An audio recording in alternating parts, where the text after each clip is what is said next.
আমি নিজে বলছি পলাশ, তুমি জাস্ট স্টেজে উঠবা, নির্ভয় তুমি খালি পারফরমেন্স করবা, দ্যাটস ইট। আর ডান্সার শাহ আলমরে মনে মনে স্মরণ করছি, কারণ ডান্সার শাহ আলম তো সবসময় ডান্স করে। খুব ভালো লাগলো এই কাজটার জন্য। আজকে আমি অ্যাওয়ার্ড পেয়েছি। সবসময় আপনারা আমাকে কাবিলে চরিত্রে দেখছেন। কাবিলে চরিত্রের বাইরে গিয়ে আমি আরও কিছু ফিকশন করেছি গত বছর, তার মধ্যে কেন এই সঙ্গতা ছিল, আজকে সেটার জন্য অ্যাওয়ার্ড পেয়েছি। ধন্যবাদ এই নাটকের সাথে যারা ছিলেন, এবং সেই সাথে আমি আজকে অ্যাওয়ার্ডটা ডেডিকেট করেছি এই শহরের যত একা মানুষ আছে তাদের। আমি অ্যাওয়ার্ডটা ডেডিকেট করেছি তাদেরকে যারা হচ্ছে এই শহরের একা মানুষ, তাদের। খেলার মাঠের খেলাধুলার সাথে তো এর আগে আমি সম্পৃক্ত ছিলাম, তবে এত বড় পরিসরে না।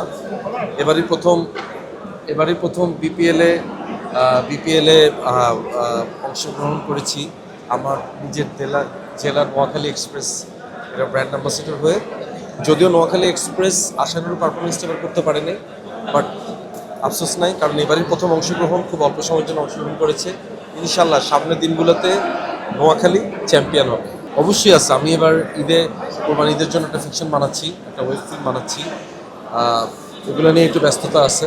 ইনশাল্লাহ ভালো কিছু পাবে না। ভাই, অ্যাওয়ার্ড নিয়ে যদি একটু জানতে চাই, একটু আগে দেখলাম ডান্স করছিলেন, এই বিষয়টা আসলে ডান্সটা আয়ত্ত করলেন কীভাবে? আর হলো আপনার তো এই প্রফেশন ছিল না, এই প্রফেশনে এসে এই সব কিছু অ্যাচিভ করে ফেলা। এটা চ্যালেঞ্জ কিছুই না। আমার কথা হচ্ছে ভাই, যে জিনিসটা আমি হয়তো বা করি নাই, এখানে জেতারও কিছু নাই, হারানোরও কিছু নাই। সো আমি নিজে বলছি পলাশ, তুমি জাস্ট স্টেজে উঠবা, নির্ভয় তুমি খালি পারফরমেন্স করবা, দ্যাটস ইট।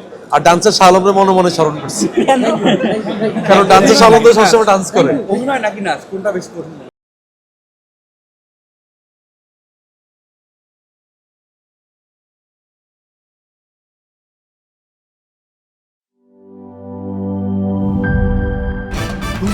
ভয় পাস না, এটা কসমিক ডোর। শব্দের আরেক নাম কসমিক ডোর। এর ওয়াল থিকনেস ও রিপ থিকনেস বেশি থাকায় এটাকে 50 বছরেরও বেশি। কসমিক ডোর, নিশ্চিন্তে 50 বছর।